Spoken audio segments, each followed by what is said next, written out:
स्वागत है आप सभी का हमारे चैनल पर। सभी दर्शकों को हमारी तरफ से आने वाले सभी पर्वों की, त्योहारों की बहुत बहुत शुभकामनाएं। देखिए, आज की वीडियो करवा चौथ के संबंध में है।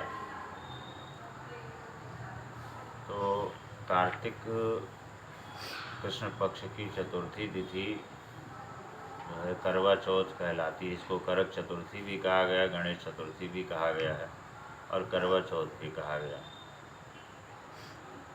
तो करवा चौथ इसलिए कहा गया है कि ये करवा नाम की एक स्त्री से ये व्रत जो है संबंध रखता है, इसलिए इसका करवा चौथ कहा जाता है। इस बार तो इसमें हम बताएंगे कि करवा चौथ का व्रत किसको करना चाहिए और किस लिए किया जाता है और उसको करने से क्या लाभ होता है, और चंद्रोदय का समय क्या है, क्योंकि चंद्रमा उदय होने के पश्चात ही महिलाएं जो है व्रत का समापन करती हैं। तो ये सारी चीज़ें हम इस वीडियो में बताएंगे। इस बार करवा चौथ का जो व्रत है वो 20 अक्टूबर 2024 को रविवार के दिन पड़ रहा है। तो सबसे पहली बात तो ये है, रविवार के दिन पड़ने से रोहिणी नक्षत्र का चंद्रमा है। तो इस बार सूर्य और चंद्रमा, क्योंकि इस व्रत में चंद्रमा भगवान शिव, माता पार्वती, स्वामी कार्तिकेय और गणेश के साथ साथ में चंद्रमा की पूजा की जाती है। तो रविवार के दिन पड़ने से चंद्रमा के साथ साथ में भगवान भास्कर की भी कृपा प्राप्त होगी। तो सबसे पहली विशेषता तो ये है। दूसरा ये है कि गज केसरी योग और बुधादित्य योग, तो ये बहुत सुंदर योग भी पढ़ रहे हैं करवा चौथ को, जिससे उसकी महत्ता और बढ़ जाती है, क्योंकि ऐसे शुभ योगों में किए गए व्रत उपवास का फल जो है अधिक मिलता है, सामान्य दिनों की अपेक्षा अधिक मिलता है। तो वैसे तो ये कहा जाता है कि ये व्रत सुहागिन स्त्रियों का है, उनके पति की दीर्घायु के लिए होता है। यद्यपि ऐसा है नहीं। इस व्रत को सभी लोग, स्त्री पुरुष सभी कर सकते हैं, क्योंकि ये भगवान गणेश को समर्पित है और चंद्रमा को समर्पित है व्रत ये। तो गणेश जी जो है विघ्न विनाशक,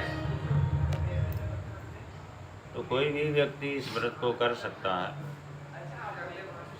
जैसे मान लिया कोई पुरुष करता है तो उसके कार्यों में आने वाले विघ्न बाधाएं समाप्त हो जाती हैं। स्त्री अगर सुहागिन स्त्री करती है तो उसके पति की दीर्घायु प्राप्त होती है, और अगर कोई अविवाहित स्त्री करती है, कुंवारी कन्याएं व्रत को करती हैं, तो उनको सुयोग वर की प्राप्ति हो जाती है। और संतान की कामना, साथ ही संतान की अगर किसी को कामना है तो संतान कामना की भी पूर्ति होती है। तो कहने का अभिप्राय ये है कि केवल सुहागिन स्त्रियों का व्रत ना हो करके ये सभी लोगों का व्रत है। अगर कोई व्यक्ति सामान्य रूप से इसको करना चाहे तो कर सकता है, क्योंकि भगवान गणेश को समर्पित व्रत ये है, संकटनाशन है।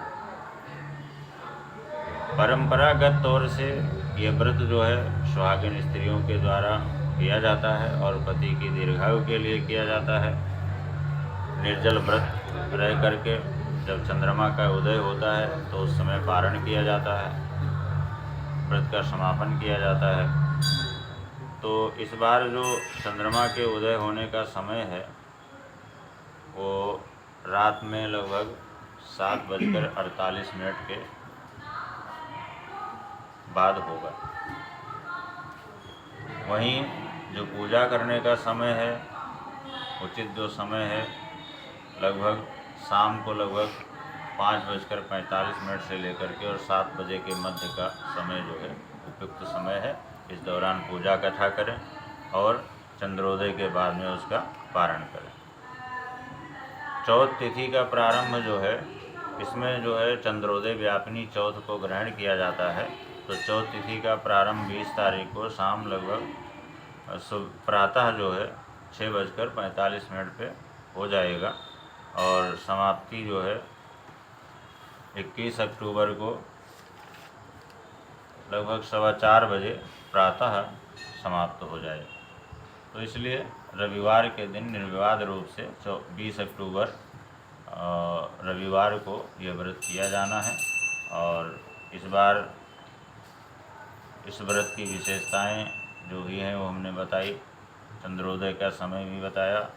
तो चंद्र दर्शन के बाद में व्रत का पारण करें और चंद्रमा को अर्घ्य दें और भगवान श्री गणेश के साथ साथ में माता पार्वती, भगवान शिव, स्वामी कार्तिकेय का पूजन करें। इस तरह से करने से सभी प्रकार के विघ्नों का नाश हो जाता है और किसी प्रकार के संकट की स्थिति हो तो इस व्रत को किया जा सकता है और इस व्रत को करने से उसमें लाभ अवश्य मिलेगा।